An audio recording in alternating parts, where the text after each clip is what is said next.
finir la définition du conformisme, on passe aux signes d'avertissement que tu es en train de te conformer. Quels sont les signes d'avertissement?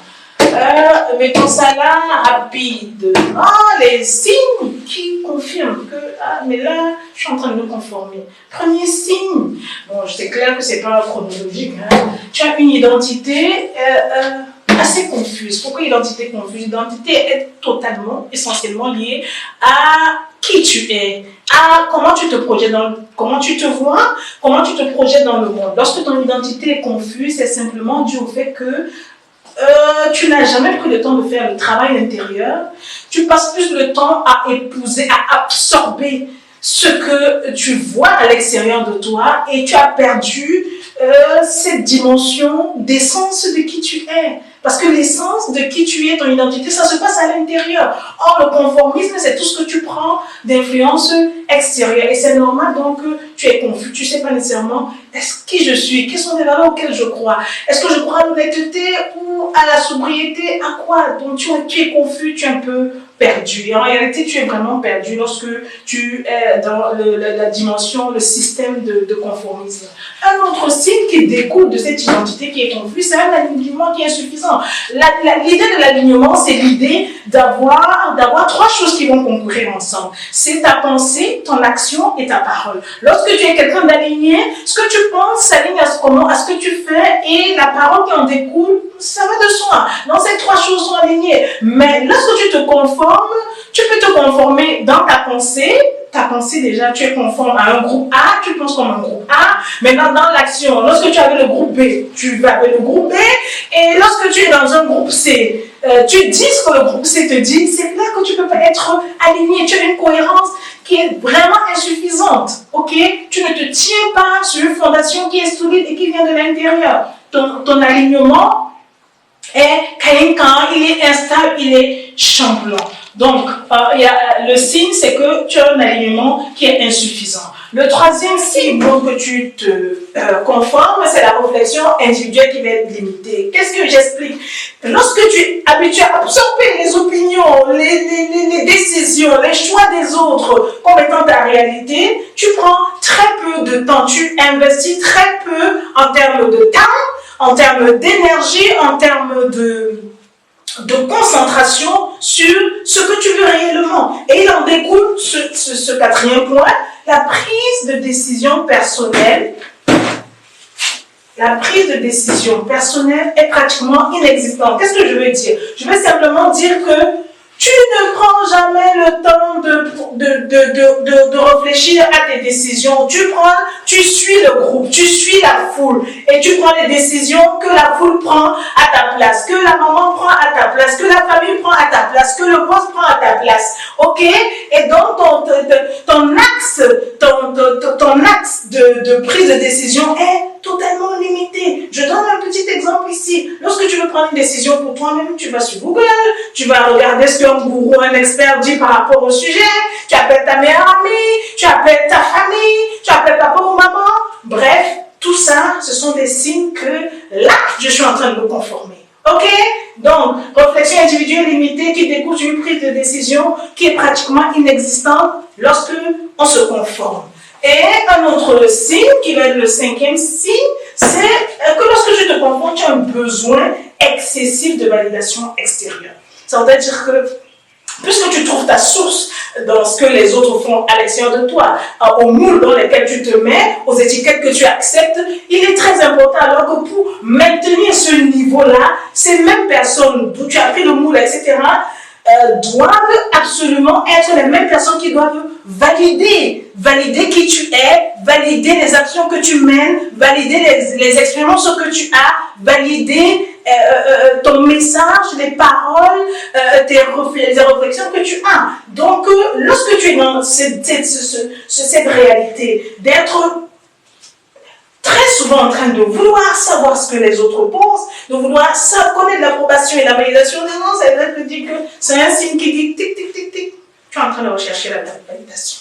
Ok, on continue avec le prochain signe qui prouve que tu es en train de te conformer. C'est le besoin de plaire. Un besoin de plaire qui est pousser. Puisque tu as besoin de validation, tu as besoin également, tu atteins quelque part du syndrome du people pleasing. Tu as besoin de plaire aux gens, tu as besoin qu'on te voit d'une certaine manière, tu as besoin de te voir, qu'on te voit comme un personnage gentil, affectif, qui est toujours là pour les autres.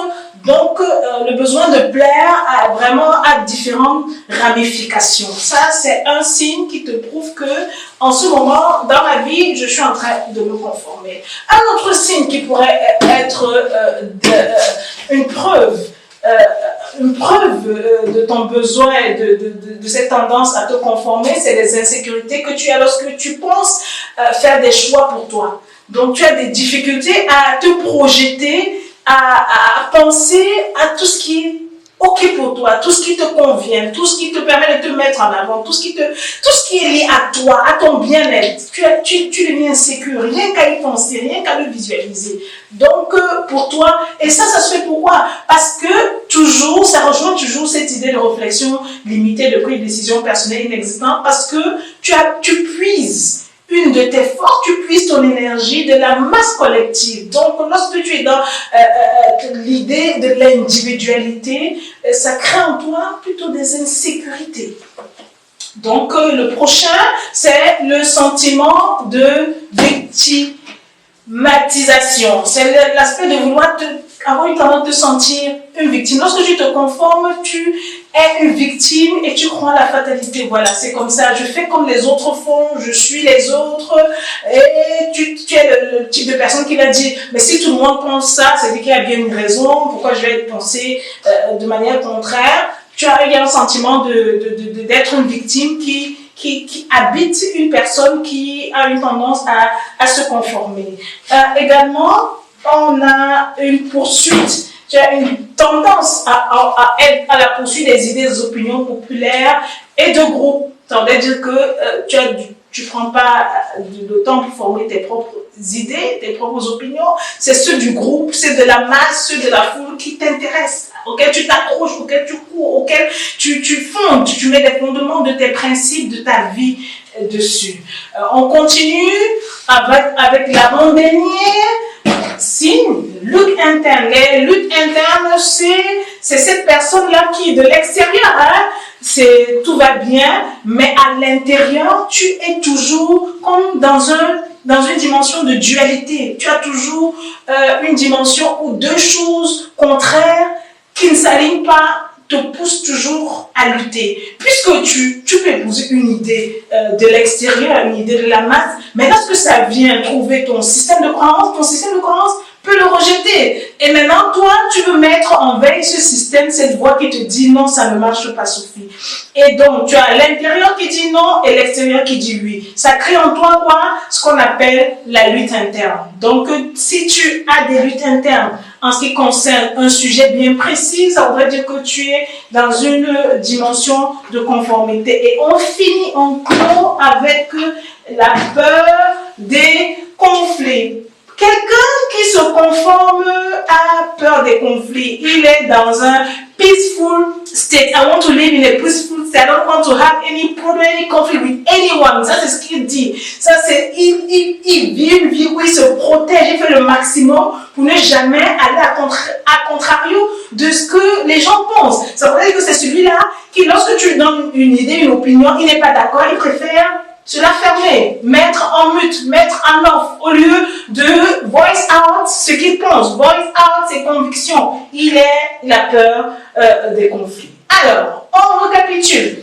Si les signes qui te prouvent que tu es en train de te conformer, ton identité est confuse, si tu estimes que ton alignement corps, ma tête, ce que je pense, ce que je dis, ça ne matche pas.